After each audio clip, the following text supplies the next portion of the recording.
arkadaşlar. Merhaba arkadaşlar. Bugün sandalyeyi yeniliyoruz. Evet. Arkadaşlar bu sandalyemizi belki hatırlarsınız. YouTube'a ilk koyduğumuz videolardan biriydi. Arkadaşlar ben çok güzel bir hareket yapabiliyorum. İsmini biliyor musunuz? Ne? Koltukta kafa üstü durma. Ay yok, şimdi kafa üstü durma koltukta. Zaten koltuk değil sandalye. Evet, tamam, bunu da yapacaksın sandım. Neslihan'ın öyle hareketleri var. Kafasını buraya koyuyor. Ayaklar yukarıda oluyor. Evet. Yaklaşık 4 yıl önce bu sandalyeyi yenilemiştik. Bazı darbe alan yerlerde boyalar çıkmış. Şu köşe kısımlarında. Şuralarda çıkmış mesela. Evet, şu arka kısmında. Evet, duvara falan gelen kısımlarında biraz boyalarda çıkmalar var. Hatırlarsanız bu çalışmayı yaparken zımba kullanmamıştık.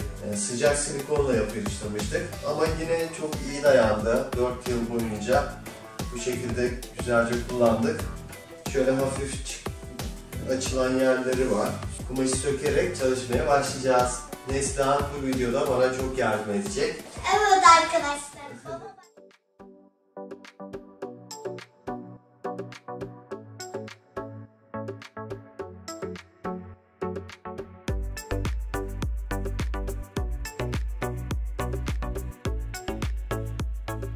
Arkadaşlar şimdi boyama kısmına geçeceğiz. Evet, çok heyecanlıyım ben çok. Neslihan en çok bu konuda yardım edecek zaten bana. Çok heyecanlıyım. Su bazlı bir boya kullanacağız. Hafif su ekliyoruz. Şöyle karıştırayım ben sana. Bu nasıl olacak?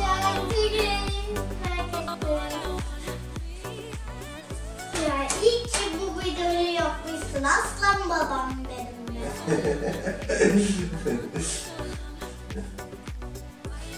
Şimdi şöyle yapacaksın.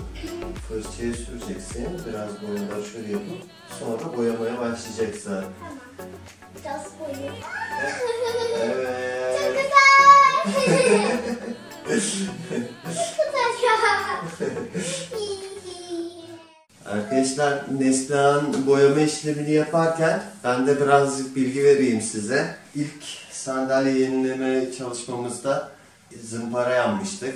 Bu çalışmada zımpara yanmaya gerek görmedim. Çünkü önceki kullandığımız boya gayet iyi bir boyaydı.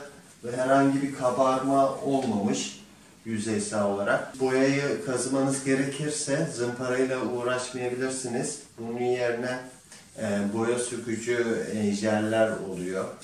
Jeli fırçayla boya yapar gibi uyguluyorsunuz. 1-2 dakika bekledikten sonra bir spatula yardımıyla kazıyorsunuz. O şekilde boyayı kolayca temizleyebiliyorsunuz. Şimdi ben de fırçamı alayım, Neslihan'a biraz yardım edeyim. Tamam mı Neslihan? Tamam. Çok eğleniyorum ben. Sen o tarafa geç, ben de o tarafa.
şuralar gitmiş. Evet, yok gitmemiş. Oralara hiç boya sürmedik. Oralara sür yani. Ben oraya sürmüştüm. Hayır hayır, oralara hiç sürmedik. Ben biliyorum buralara sürmediğimizi. Şu altlarını. Baba altlarını sen sürersin. Tamam. Eğer bizim daha güzel videolar yapmamızı istiyorsanız lütfen 3000 like getirin. Sonra da eğlenceli videolar yapabiliriz. Belki gimnastik videosu, belki spor videosu, belki boya ölçme videosu, belki oyuncak gösterme videosu var. Belki bisiklet testi videosu. Öyle videolar gelebilir. Öyle videolar gelmesini istiyorsanız 3000 like'ı tutun. Patlatın like'ı. Çarpın like yağmuru. Like şimşeği. Ben bayağı abarttım ya. Konuşamıyorum abartmaktan. Konuşmaktan çalışamıyorsun Neslihan. Kuruduktan sonra bir kat daha uygulayacağız. O zaman çok daha güzel gözükecek. Boyama aşaması böylelikle bitmiş olacak. Sonra diğer adımlara geçeceğiz. Evet. Arkadaşlar biz boya işlemini bitirdik. Neslihan çok yardım etti boyama kısmında. Siz de gördünüz zaten. Şimdi biraz üzülüyor. Çünkü bu aşamadan sonra Neslihan'ın yapabileceği fazla bir şey kalmadığı için üzülüyor. İşin birini sen yaptın. Şimdi diğer kısmını da ben yapayım. Babaların yapabileceği bir işle devam edeceğiz. Burada sen de bana yardım ettin baba. Ama az yardım ettin. En çok sen yaptın. Ben videoyu konuşurken hep sen boyadın zaten çoğunu. Tay tüyü kumaşımız vardı. Böyle parça şeklinde. Bununla yapacağım. Gel sen de şöyle gel. Gel. Şimdi bak nasıl boyayacağım onu göstereyim sana.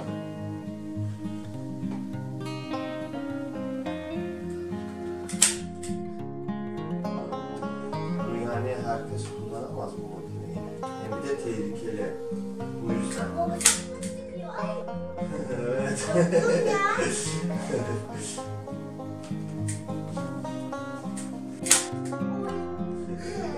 Sen şimdi bana bak şöyle yardım edebilirsin. Şuradan şöyle tut sen kumaşı, tamam mı? Bu sefer değiştireceğim. O çok faydalı.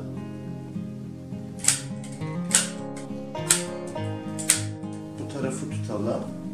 Şöyle şu hizada tutacaksın. Bakayım. Ben Tamam. sağda tutamıyorum ki. Yok, o şekilde tut sen. Tamam, gayet güzel oldu. Bak çok yardımın oldu bana şimdi.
üzerine.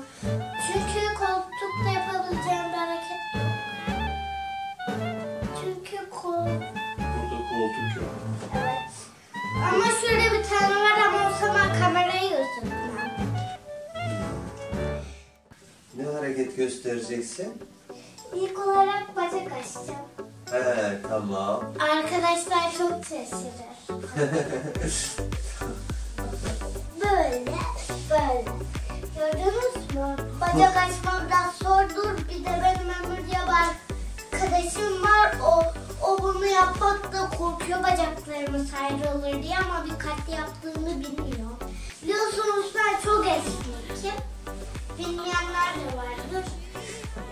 Ben şuna yardımcı oldum arkadaşlar. Buraları tuttum bir de pislikleri şuraya attım. Onda yardımcı oldum. O yüzden mutlu oldum ama biraz moralim bozuk. Eğer moral getirmek istiyorsanız bana kanalıma lütfen like atın. Abone olun, bildirimleri açın, yorum yazın. Moralim tekrar gelsin diye. Arkadaşlar bu ne güzel. Ben babamın yerinde olsam bununla yastık yapardım. Yastık mı? Evet, senin yerinde olsam. Neyse ben etrafı toplayayım biraz bari. Baba etrafı toplamaksa zaman veriyor değil mi?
Nasıl? Rahat mı Neslihan? Bayağı rahat. Şu sırt yeri, yaslanma yeri sırtını acıtmıyor değil mi? Acıtmıyor.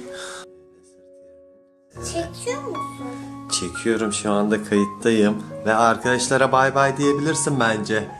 Dur bir şey söyleyeceğim. Arkadaşlar siz de böyle işlerini yapmak istiyorsanız böyle sandalye alın, siyah boyayın yapın. Çok rahat, en rahat sandalye. Neslihan, tribota bakma. Kamera burada. Tribota bakıyorsun, buraya bakarak konuş. Neslihan, ışığa mı baktın yoksa? Kamera bende, buraya bakarak konuş arkadaşlarla. Kaşı